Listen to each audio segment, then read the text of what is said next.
국민의힘 한동훈 대표가 대통령 배우자와 친족 등을 감찰하는 특별감찰관 추천 절차에 들어가겠다고 언급하면서 여권 내부에선 분열상이 빚어지고 있습니다. 야권은 그 틈새를 파고드는 모습인데요. 국회로 가봅니다. 박현우 기자. 네, 한동훈 대표는 오전 당 지도부 회의에서 또다시 특별감찰관 도입 필요성을 역설했습니다. 한 대표는 특별감찰관 도입은 지난 대선 때 공약이고 국민의힘은 문재인 정권보다 훨씬 나은 정치 세력이라면서 이같이 말했는데요. 한 대표 발언 직접 들어보시죠. 11월 15일부터 선고가 앞두고 있는데요. 정부 여당은 변화하고 쇄신하면서 더불어민주당의 헌정 파괴 쇼에 단호하게 맞설 겁니다. 당대표로서 제가 맨 앞에 서겠다는 말씀을 드립니다. 한 대표는 지난 월요일 윤석열 대통령과 면담에서 특별감찰관 도입 절차를 진행하겠다는 뜻을 전했다고 앞서 밝혔었는데 추경호 원내대표는 어제 기자들과 만나 특별감찰관 도입은 원내의 일이라는 입장을 밝히며 사실상 제동을 걸었습니다. 그러자 한 대표가 오늘 오전 회의에서 원내든 원외든 총괄하는 임무를 당대표가 수행하는 것이라는 입장을 밝히며 다시 맞불을 놨는데요.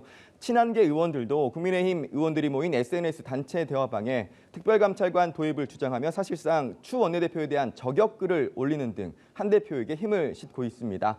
반면 친윤계로 분류되는 김재원 최고위원은 오늘 회의에서 혁신과 변화라는 이름으로 가해지는 공격의 정도가 금도를 넘어선 안 되고 자해적 행위로 보수 진영의 공멸을 가져올지 모른다는 걱정이 있다며 한 대표와 친한계를 겨냥하는 등 분열상이 빚어지는 모습입니다. 대통령실 고위 관계자도 연합뉴스 TV와 통화에서 아무리 급해도 원칙이 있고 차근차근 문제를 풀어가야 한다며 특별감찰관 등 도입 문제는 원내 협의를 거쳐 결정할 문제라는 입장을 밝혔는데요.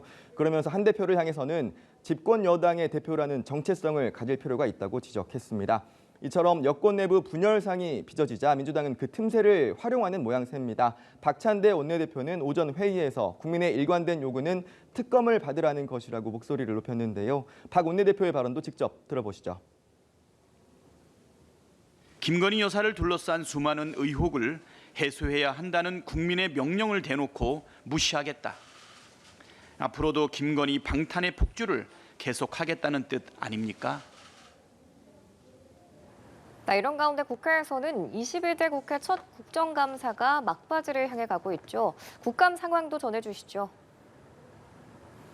네, 국회는 오늘 외통위와 국방위 등 12개 상임위에서 국정감사를 진행하고 있습니다. 북한의 쓰레기 풍선이 오늘 새벽 또다시 대통령실 청사에서 발견됐고 북한이 병력을 러시아에 파병한 상황에서 열리는 감사인 만큼 여야는 정부 당국의 대응과 윤석열 정부의 외교 안보 정책을 둘러싼 공방전을 펼치고 있습니다. 이 밖에 과방위의 방통위 대상 종합감사에선 야당 주도의 방통위원장 탄핵에 따른 방통위 업무마비 사태, 법사위 감사원 국감에선 대통령실 관저 이전 의혹과 민주당 전현희 의원의 권익위원장 재직 시절 표적감사 등이 각각 다뤄질 전망입니다. 지금까지 국회에서 전해드렸습니다.